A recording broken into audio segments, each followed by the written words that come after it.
Assalamualaikum warahmatullahi wabarakatuh. Halo adik-adik, jumpa lagi bersama saya di channel ini. Nah, adik-adik bisa lihat sini materi yang kita pelajari pada kali ini yaitu masih membahas materi sistem reproduksi, yaitu pada kelas 9 semester 1. Adik-adik bisa lihat di sini kompetensi dasarnya yaitu 3.1. Kemudian mengenai topik dan subtopiknya yaitu adik-adik juga bisa lihat di sini yaitu sistem reproduksi pada manusia pada pokok pembahasan oogenesis dan hormon yang terlibat dalam proses menstruasi. Bersama saya Widya Stuti dari SMP Negeri 3 Mapi Deceng. Adik-adik, pada video sebelumnya kita sudah membahas organ reproduksi pada perempuan, yaitu organ reproduksi eksternal dan organ reproduksi internal. Pada organ reproduksi internal itu terdapat bagian yang dinamakan ovarium. Ovarium ini merupakan tempat pembentukan ovum atau oogenesis. Tapi bagaimana ya proses oogenesis itu? Nah, adik-adik, jadi oogenesis itu berasal dari dua kata, yaitu opa atau ovarium dan juga genesis. Opa ovum artinya sel telur, sedangkan genesis artinya pembentukan. Jadi bisa kita simpulkan ya, bahwa oogenesis merupakan proses pembentukan dan perkembangan sel telur. Nah, proses ini berawal dan berlangsung di ovarium ya adik-adik. Nah, jadi ini yang dinamakan ovarium. Proses oogenesis ini sebenarnya sudah berlangsung sejak calon bayi atau janin masih berada di dalam kandungan. Tepatnya saat janin berusia 8 minggu. Jadi awalnya di dalam ovarium itu terdapat calon ovum atau disebut dengan oogenium. Oogenium ini bersifat diploid ya adik-adik atau 2N. Nah, oogenium ini akan mengalami pembelahan lagi dan menghasilkan oosit primer yang bersifat diploid atau 2N. Nah, hasilnya masih sama 2N kan? Kenapa? Karena pembelahan yang terjadi adalah pembelahan mitosis. Nah, tetapi pada saat pembelahan mitosis ini akan terhenti adik-adik ketika anak perempuan atau bayi perempuan itu dilahirkan. Jadi ketika bayi perempuan itu dilahirkan, bayi itu telah mempunyai kurang lebih 1 juta oosit primer. Wah, banyak ya adik-adik. Kenapa? Karena oosit primer ini dilindungi oleh suatu badan yang disebut dengan folikel. Jadi, folikel adalah badan yang melindungi oosit. Ketika anak perempuan telah memasuki masa remaja atau pubertas, pembelahan pada oosit primer dilanjutkan kembali adik-adik. Nah, jadi oosit primer akan membelah melalui meiosis 1, di mana pada pembelahan meiosis 1 ini menghasilkan 2 sel anakan yang ukurannya berbeda. Jadi ini adalah sel anakan yang dihasilkan dari proses pembelahan meiosis, tetapi ukurannya berbeda. Nah, sel anakan yang berukuran besar dinamakan oosit sekunder.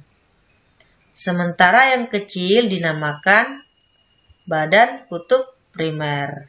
Nah, adik-adik bisa lihat di sini, ini adalah oosit sekunder dan ini adalah badan kutub primernya.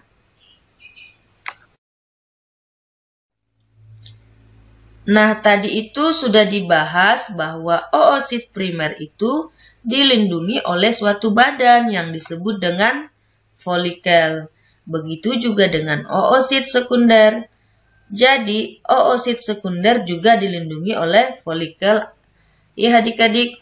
Jadi adik-adik ini yang dinamakan folikel. Dan ini dinamakan oosit sekunder. Nah, selanjutnya folikel ini akan mengalami proses perkembangan yang dikenal dengan perkembangan folikel hingga folikel menjadi matang. Nah, setelah folikel matang, folikel akan mengeluarkan oosit sekunder. Nah, proses pengeluaran oosit sekunder dari folikel ovarium dikenal dengan ovulasi. Jadi ovulasi adalah proses keluarnya oosit dari folikel ovarium. Nah, setelah itu oosit sekunder ini juga badan kutub primer ini akan mengalami pembelahan lagi, di mana oosit sekunder membelah menghasilkan dua sel anakan atau menghasilkan dua sel yang berbeda ukurannya, yaitu sel yang besar dinamakan ootit. Nah, setelah itu baik oosit sekunder dan badan kutub primer akan mengalami pembelahan lagi pada pembelahan meiosis 2 ini dan menghasilkan dua sel yang berbeda ukurannya, yaitu sel yang besar dinamakan ootit dan sel yang kecil dinamakan badan kutub sekunder. Jadi adik-adik, ini adalah ootit dan yang ketiga ini adalah badan kutub sekunder. Sementara badan kutub primer ini juga menghasilkan dua badan kutub sekunder yang ukurannya sama. Nah, ootit hasil dari pembelahan ootit sekunder tadi akan mengalami perkembangan adik-adik menjadi ovum. Ya, begitu ya adik-adik. Nah, kalau kita lihat di sini, ovum ini ukurannya besar, terus badan kutub sekunder ini ukurannya kecil. Kenapa ini terjadi? Nah, adik-adik, jawabannya adalah hal ini terjadi karena pembagian sitoplasma yang tidak merata atau tidak rata ya adik-adik. Akibatnya nutrisinya juga tidak rata. Dan hasilnya hanya ovumlah yang berkembang adik-adik. Sementara badan kutub-kutub ini akan terdegradasi atau mati. Jadi ingat-ingat ya adik-adik. Jadi hanya ovumlah yang berkembang dan badan kutub sekunder ini akan terdegradasi atau mati. Nah, dapat kita simpulkan bahwa peristiwa oogenesis dihasilkan hanya satu ovum dan juga 3 badan kutub ya. Dan ovum itu terbentuk sempurna ketika oosit sekunder bertemu dengan sel sperma.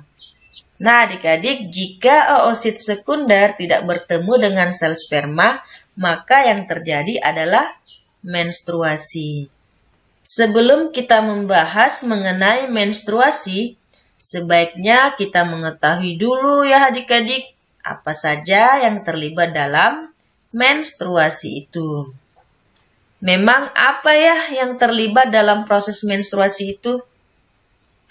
Adik-adik, menstruasi itu dipengaruhi oleh turun naiknya kadar hormon yang berperan dalam menstruasi. Nah, adik-adik masih ingat kan apa itu hormon? Jadi, hormon itu adalah cairan yang disekresikan oleh kelenjar endokrin. Nah, untuk mengenai kelenjar endokrin ini, materi ini kalian kan Sudah pelajari kan di kelas 8? Oke, kalau begitu kita lanjut ya. Jadi, hormon yang terlibat dalam proses menstruasi itu adalah ada 4.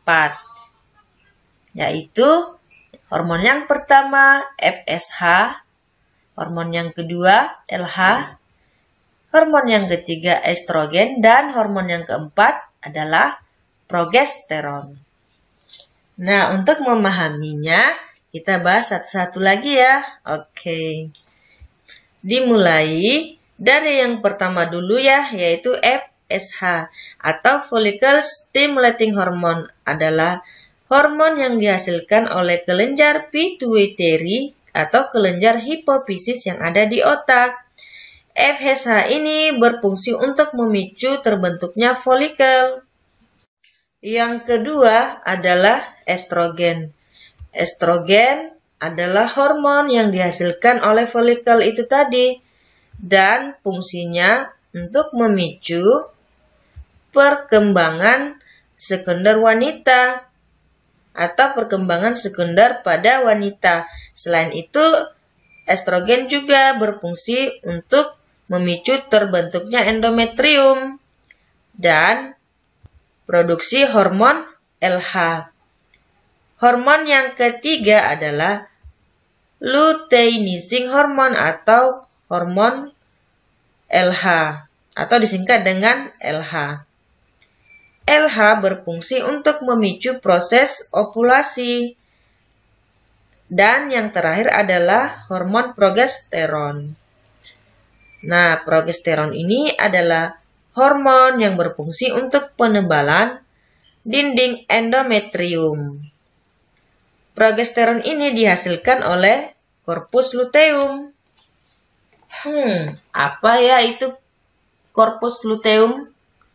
Jadi adik-adik, korpus luteum itu sendiri adalah folikel matang yang telah mengeluarkan oosit sekunder. Jadi pada saat ovulasi, kan folikel mengeluarkan oosit sekunder. Ya, namanya folikel ini yang nantinya akan berkembang menjadi korpus luteum. Nah, itu tadi adik-adik pembahasan kita mengenai hormon yang terlibat dalam proses menstruasi. Tapi adik-adik kira-kira bagaimana ya proses naik turunnya atau turun naiknya kadar hormon itu dalam proses menstruasi? Nah, adik-adik untuk penjelasan itu kita akan bahas pada video selanjutnya. Sampai jumpa lagi. Wassalamualaikum warahmatullahi wabarakatuh.